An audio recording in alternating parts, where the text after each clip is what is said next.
अस्सलामुअलैकुम नाज़रीन कराम, नई वीडियो में आपको खुश आमदीद कहते हैं। इलेक्शन में तो बल्ला ही चलेगा। आपको तफसीलात में बताता हूँ। एक बड़ी ज़बरदस्त खबर आई है, गो कि उसमें एक बारीक वारदात भी डली है। उस पर मैं पिछली वीडियो में तफसीलन बात भी कर चुका हूँ, लेकिन ओवरऑल इससे पाकिस्तान तहरीक इंसाफ को बहुत ज़्यादा फ़ायदा होने जा रहा है। आज के दिन एक साथ ही 2 से 3 खुशखबरियां आई हैं पाकिस्तान तहरीक इंसाफ के लिए। दूसरी खुशखबरी यह है कि तकरीबन 4 महीने बाद अवाम इमरान खान को देख पाएंगे। इमरान खान को अगली पेशी में अदालत ने पेश करने का हुक्म जारी कर दिया है हाई कोर्ट के फैसले के बाद। अब बज़ाहिर यह भी नज़र आ रहा है कि साइफर केस ओपन अदालत में चलेगा और यहीं पे मंसूबा साजों की दौड़ें लगी हुई हैं। ये साइफर केस इन सब के गले का फंदा है और इसके बारे में भी तफसील से मैं आपको बताता हूं। जबकि दूसरी जानिब असद कैसर को भी की भी ज़मानत मंजूर हो गई है, उनको रिहा करने का हुक्म जारी कर दिया गया। अब देखते हैं कि उन्हें रिहा किया जाता है या नहीं किया जाता। वैसे खैबर पख्तूनख्वा में अदालतें फिर भी स्टैंड ले रही हैं और इसकी वजह यह है कि 10 साल में सिस्टम को बहुत ज़्यादा बेहतर करने की कोशिश की गई है। लोगों को भी यह नज़र आ रहा है कि अगली हुकूमत भी जो मर्जी कर लें, किसकी बनेगी उससे बड़ा फ़र्क पड़ता है। पंजाब की ब्यूरोक्रेसी और अदलिया हमेशा से इस्टेब्लिशमेंट के साथ चलती है। वो इस्टेब्लिशमेंट को खुदा मानते हैं, यार उन्होंने कह दिया तो नहीं। जबकि ग्राउंड रियलिटी ये है कि इस टाइम इस्टेब्लिशमेंट टिल का जोर लगा के रोक नहीं सकती पाकिस्तान तहरीक इंसाफ को। नाज़रीन इकराम, केस कुछ यूं है कि पाकिस्तान तहरीक इंसाफ के जो इंट्रा पार्टी इलेक्शन हुए हैं उसमें कुछ कमियां कोताहियां हो सकती हैं। हो सकता है कोई पेपर वर्क की कमी हो, कोई थोड़ा सा प्रोसीजर फॉलो ना किया गया हो जिसको दुरुस्त किया जा सकता था। अगर इलेक्शन कमीशन कोई कमी कोताही दूर करने की बात करता तो कोई पेपर वर्क कंप्लीट करने की बात करता या कोई भी इस तरह की कोई चीज़ करता तो समझ में आता था। लेकिन इलेक्शन कमीशन ने तमाम इंट्रा पार्टी इलेक्शंस ही पाकिस्तान तहरीक इंसाफ के नाकाबिले कबूल करार दे दिए हैं और उन्हें कहा है कि आपके पास 20 दिन है। 20 दिन के अंदर अंदर आपने दोबारा इंट्रा पार्टी इलेक्शंस करवाने हैं। सबसे पहले तो आपको मैं ये बता दूं कि इस फैसले को हाई कोर्ट में चैलेंज करने का ऐलान किया गया है बैरिस्टर गौहर की जानिब से, इमरान खान के वकला टीम की जानिब से। अब आप कहेंगे कि बल्ले का निशान तो पाकिस्तान तहरीक इंसाफ के पास ही है, हो सकता है आज ही फैसला दे देता है इलेक्शन कमीशन कि नहीं, इनके इंट्रा पार्टी इलेक्शन नहीं हुए तो अब इनको बल्ले का निशान नहीं मिल सकता। लेकिन इसमें बारीक वारदात है और इसको ज़रा आपने समझना है। इमरान खान पाकिस्तान तहरीक इंसाफ के चेयरमैन हैं और कोई भी नाअहली का फैसला आने से पहले ही वो चेयरमैन इलेक्ट हो चुके थे। सूरत हाल ये है कि अगर इंट्रा पार्टी इलेक्शंस दोबारा होते हैं, इमरान खान जो MNA MPA का इलेक्शन लड़ने के अहल नहीं है, वहां पे ये सवाल उठाया जाएगा कि वो पार्टी का इलेक्शन लड़ने के कैसे अहल हैं। समझ रहे हैं ना आप? तो इस तरह से इमरान खान को माइनस करने की एक और कोशिश हो सकती है। ये नहीं है कि इमरान खान को इन चीज़ों का पता नहीं है या वो इसके लिए तैयार नहीं होंगे या उन्होंने कोई एतमाद का बंदा नहीं रखा होगा। इमरान खान जिसको इंडोर्स करेंगे वही पार्टी का हेड बनेगा, अगर ये होता भी है। वैसे तो इस तरफ जाएंगे नहीं, क्योंकि हाई कोर्ट जाएंगे, उस पर स्टे लेने की कोशिश करेंगे, स्टे लेके उस पर फैसला करवाने की कोशिश करेंगे कि कैसे इंट्रा पार्टी इलेक्शंस किन बुनियादों पर काबिल कबूल नहीं है। ऐसा क्या हुआ है? क्योंकि नून लीग भी ऐसे ही करवाती है, पीपल्स पार्टी भी ऐसे ही करवाती है। आप मुझे बता रहे हैं कि ऐसे इंट्रा पार्टी इलेक्शंस होते हैं जिसमें किसी दिन नवाज शरीफ के अलावा भी कोई पार्टी का हेड बन सकता है। क्या किसी दिन ख्वाजा साद रफीक पार्टी हेड बन सकता है? क्या एहसन इकबाल पार्टी हेड बन सकता है? क्या ख्वाजा आसिफ बन सकता है? इसी तरह पीपल्स पार्टी में चले जाएं, क्या कभी ऐसा होगा कि एतजाज एहसन पीपल्स पार्टी के सरबराह बन जाएं, लतीफ़ खोसा साहब बन जाएं? कभी ऐसा हो सकता है? तो यहाँ पे जिस तरह के इंट्रा पार्टी इलेक्शंस होते हैं उसमें तहरीक इंसाफ के तो बहुत ज़बरदस्त इंट्रा पार्टी इलेक्शंस होते हैं। जमात इस्लामी के भी अच्छे होते हैं, तहरीक इंसाफ के अच्छे होते हैं, लेकिन इस पूरे इलेक्शन को ही कलअदम करार दे दिया है। और वो इलेक्शन कमीशन जो 1 साल से पूरी कौम को इलेक्शन से दूर रखे हुए है, आइन तोड़ रहा है, कानून तोड़ रहा है कि इलेक्शन नहीं हमने करवाने, वो अब एक पार्टी को कह रहा है कि 20 दिन में इलेक्शन करवाओ। जो 90 दिन में खुद इलेक्शन नहीं करवा सकता, वो एक पार्टी को कह रहा है कि 20 दिन में इलेक्शन करवाओ। किस सूरत हाल में? पार्टी का चेयरमैन और वाइस चेयरमैन जेल में है। पूरी पार्टी के जो इलेक्टेड ओहदेदार थे उनको मार मार के, उल्टा लटका के, किसी को तशद्दुद करके पार्टियां छुड़वाई गई हैं। باقی جو بندہ سامنے آتا ہے اسے ایجنسیاں اٹھا لیتی ہیں۔ الیکشن کیسے ہوں گے آپ مجھے بتائیں؟ اس صورتحال میں الیکشن بھلا ہو سکتے ہیں؟ کیا کوئی عدالت، کیا کوئی ادارہ یہ گارنٹی دے سکتا ہے کہ فری اینڈ فیئر ایکسرسائز کرنے کے لیے آزادی دی جائے گی؟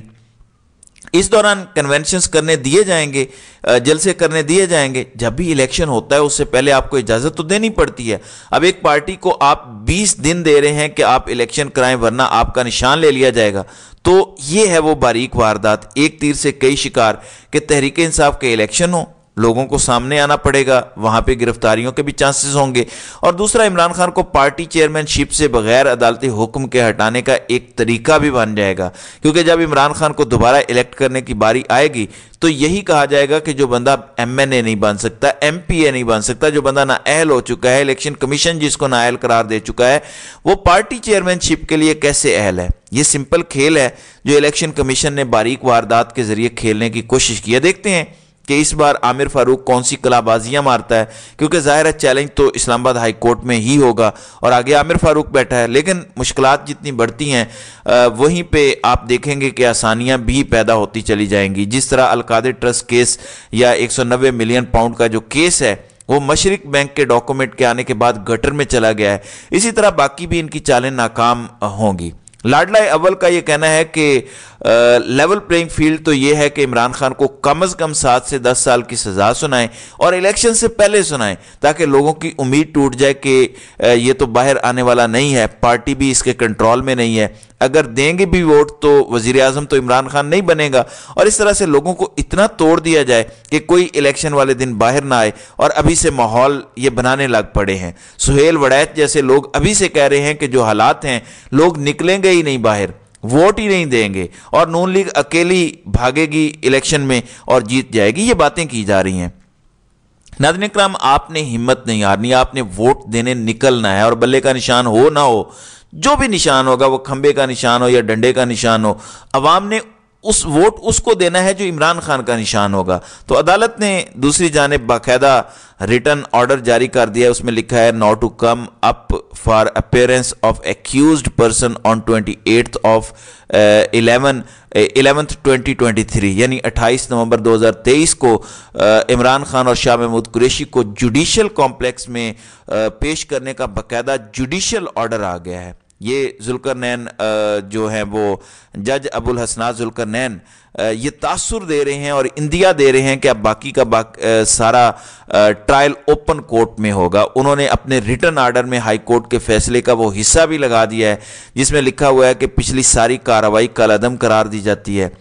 وہ اس آرڈر کا بھی حصہ ہے اور اس آفیشیل آرڈر کا بھی حصہ بن چکا ہے۔ اس کے بعد ہونا تو یہ چاہیے تھا کہ اس جج کے تمام فیصلے کیونکہ کالعدم ہوئے ہیں، اس جج کو ریکیوز کر لینا چاہیے تھا کہ میں یہ کیس نہیں سنتا، اتنی بڑی میرے خلاف ایک چارج شیٹ آئی ہے کہ میرے سارے ہی فیصلے غلط ہیں، تو میں ریکیوز کرتا ہوں، آپ کسی اور جج کو یہ کیس لگا دیں۔ لیکن ظاہر ہے کہ ایک بندے کو ٹاسک دے کے لایا گیا ہے اور اسے کہا گیا ہے کہ دلاور سے تھوڑا سا جو ہے وہ بہتر ایکٹ کرنا ہے تم نے، تاکہ دلاور والی بونگیاں نہ ہوں، تو وہ تھوڑا سا بہتر ایکٹ کرتا ہے، لیکن ایکچولی وہ دلاور الٹرا پرو میکس ہے، اس کو صرف سزا دینے کے لیے لایا گیا ہے۔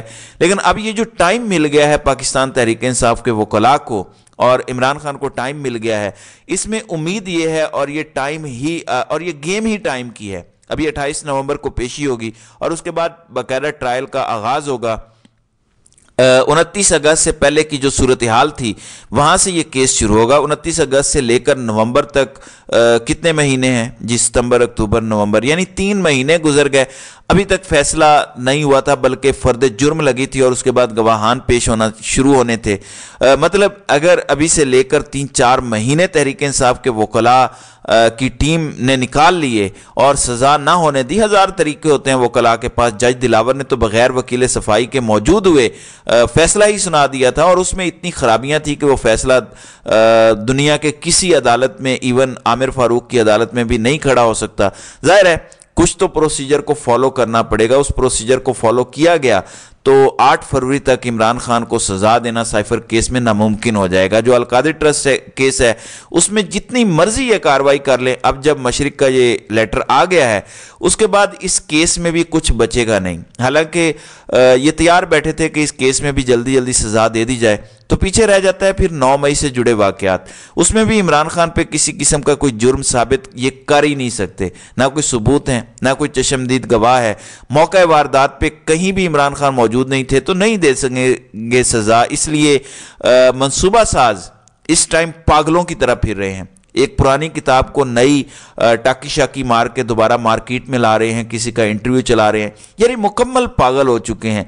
इस लो लेवल पे गिर गए हैं कि जिस लो लेवल पे हम कभी गिरे नहीं थे। ऐसा जवाल हमें नहीं लगता कि कभी आएगा, और ये हमारे लिए लम्हा फिक्रिया है। जो हमारे सर का ताज हैं उनकी ये हालत कम से कम मुझसे नहीं देखी जा रही। अल्लाह करे कि जो लॉस्ट ग्लोरी है वो वापस आए, और ऊपर जो कुछ इनकॉम्पिटेंट लोग बैठ गए हैं जो अपनी दिहाड़ियां लगाने की फिक्र में हैं, उनसे जान छूटे और कॉम्पिटेंट लोग वापस आएं और लॉस्ट ग्लोरी भी हमें वापस मिले।